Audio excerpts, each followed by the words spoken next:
வணக்கம், நான் உங்கள் அபிமான யோகாம்பால் சுந்தர். இன்றைக்கி எல்லாருக்கும் குழந்தைகளுக்கு, அதுவும் எஸ்பெஷலி குழந்தைகளுக்கு ரொம்ப பிடிச்ச காஜு கத்லி எப்படி பண்ணுறதுன்னு பார்க்கலாமா? கேஷ்யூ நட்டை நான் நல்லா வெறும் இல்பச்சட்டியில் கலர் மாறாமல் வறுக்கணும்.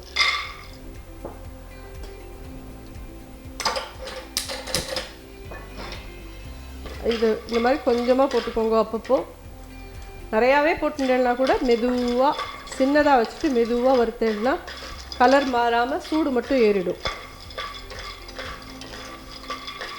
இது ஆல்ரெடி நான் வறுத்து வச்சுருக்கேன், வறுத்து பொடி பண்ணியிருக்கேன். இதை உங்களுக்கு எப்படி வறுக்கணுன்றதுக்கோசரம் அடுப்பு பார்த்தீங்கன்னா சின்னதாகவே இருக்குது. இப்படி அடுப்பில் வேண்டாம், மைக்ரோவேவ் இருக்குது எங்கள்கிட்ட அப்படின்னு சொல்கிறவா மைக்ரோவேவில் 10 செகண்ட்க்கு 2 தடவையோ 3 தடவையோ வச்சு வெளியில் எடுத்துகிட்டு பார்த்தேன்னா இந்த மாதிரி கலகலன்னு சத்தம் கேட்கணும். இது அந்த மாதிரி இருக்கிற அளவுக்கு அதை ஆக்கிட்டு பொடி பண்ணணும். எப்படி பொடி பண்ணணும் அப்படின்னு கேட்டேன்னா, மிக்ஸி ஜாரில் போட்டுட்டு கொஞ்சம் கொஞ்சமாக போடுங்க. ஃபுல் மிக்ஸியும் போடாதீங்க, அரை மிக்ஸிக்கு முந்திரி போடுங்க. பல்சஸ் கொடுங்க, ட்ரிக்னு பல்சஸாக ஒரு 4-5 தடவை கொடுங்க. கொடுத்துட்டு இந்த மாதிரி சலடையில், ரவா சலடை இருக்குது இல்லையா, அந்த மாதிரி சலடையில், என் கையில் இது இருக்குது, உங்கள்கிட்ட பெரிய சலடையில் ரவா சலடை இருந்ததுன்னா ரவா சலடையில் அதை சலிங்கும். திருப்பியும் முந்திரி கட்டியாக இருக்கும், அது இன்னொரு தடவை போட்டு இதே மாதிரி பல்சஸ் கொடுத்து எல்லா பவுடரையும் இந்த மாதிரி சலித்து எடுத்து வச்சுருவோம். இப்போ எப்படி பண்ணணும்னு பார்க்கலாமா? இது எவ்வளோன்னு கேட்டேன்னா, ஒரு 200 கிராம் முந்திரி பருப்பை நான் பொடி பண்ணி வச்சுருக்கேன். இதில் இவ்வளோ பவுடர் இருக்குன்னா 200 கிராம் முந்திரி பருப்புக்கு நீங்கள் 100 கிராம் கிட்ட சுகர் போட்டால் போதும். 100 கிராம் எவ்வளோ வரும் அப்படின்னு கேட்டீங்கன்னா, இந்த கப் அளவு அப்படின்னு சொன்னேன்னா 3/4 கப்பு, அது 100 கிராம் கிட்ட இருக்கும்.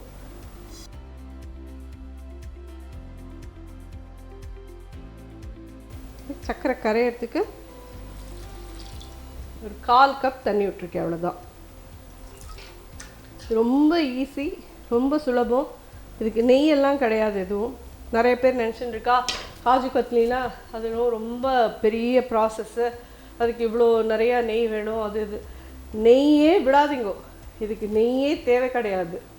கடைசியாக நம்ம எதில் நெய் விட்டு போனால் இதை ஒரு தட்டில் கொட்டி அதாவது கையால் இனிஷியலி தொட முடியாது, கரண்டியாலேயே பிசைவேன். நாழியாக கையால் அதை நல்லா பிசையலாம். அந்த ஸ்டேஜில் இந்த தட்டில் ஒட்டாத இருக்கிறதுக்கோசரம் இதுக்கு நம்ம நெய் விடுவோமே ஒழிய வேறு எதுக்கும் நெய் விட வேண்டாம். பார்த்தீங்கன்னா சர்க்கரை நல்லா கரையணும், அவ்வளோதான். இதுக்கு பாகு பதம்லாம் வேண்டாம்.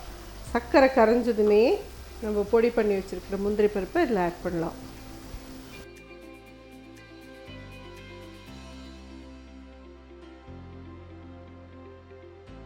அடுப்பு சின்னதாக்கிடுங்க. இதில் கொஞ்சம் ஏலக்காய் பொடி போடலாம்.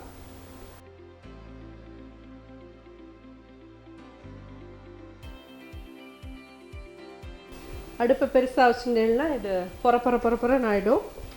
சின்னதாக வச்சு கலரணும். இதை நான் காஜு கத்லிங்கிறது உங்களுக்குலாம் பார்த்துருப்பேன், சாஃப்டாக இருக்கும் அப்படியே.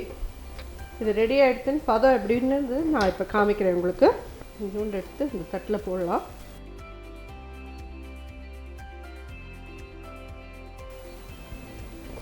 கொஞ்சம் ஆறட்டும்.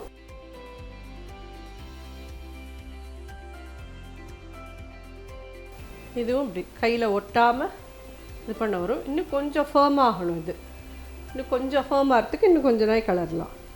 அதெல்லாம் ஆல்ரெடி நமக்கு அதை விட்டு கழண்டு வந்துடுத்துது. இப்போ சட்டியில் ஈஸியாகவே இல்லை. அது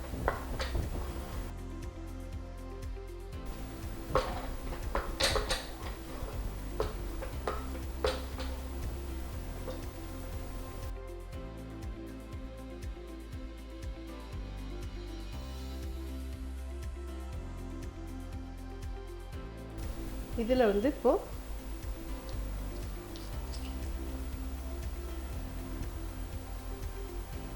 2 ட்ராப் ரோஸ் எசன்ஸ் விடுறேன்.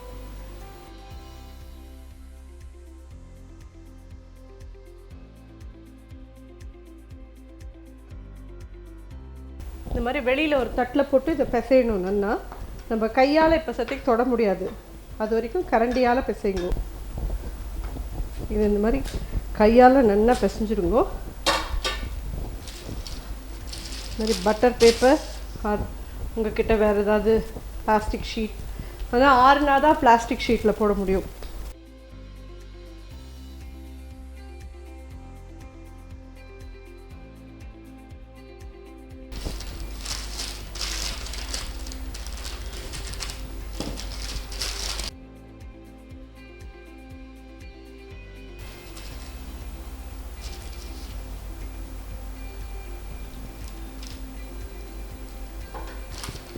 அப்படின்னா அழகாக அப்படி வரும். ஆனால் இந்த மாவை நம்ம எவ்வளோ தூரம் இப்போ திருப்பி இன்னும் கொஞ்சம் பிசைஞ்சு இட்டு காமிக்கிறேன் உங்களுக்கு. பிசையணும், அது நம்ம கையால் சப்பாத்தி மாவு பிசைகிற மாதிரி இதை பிசைஞ்சாதான் அது இடம் வரும்.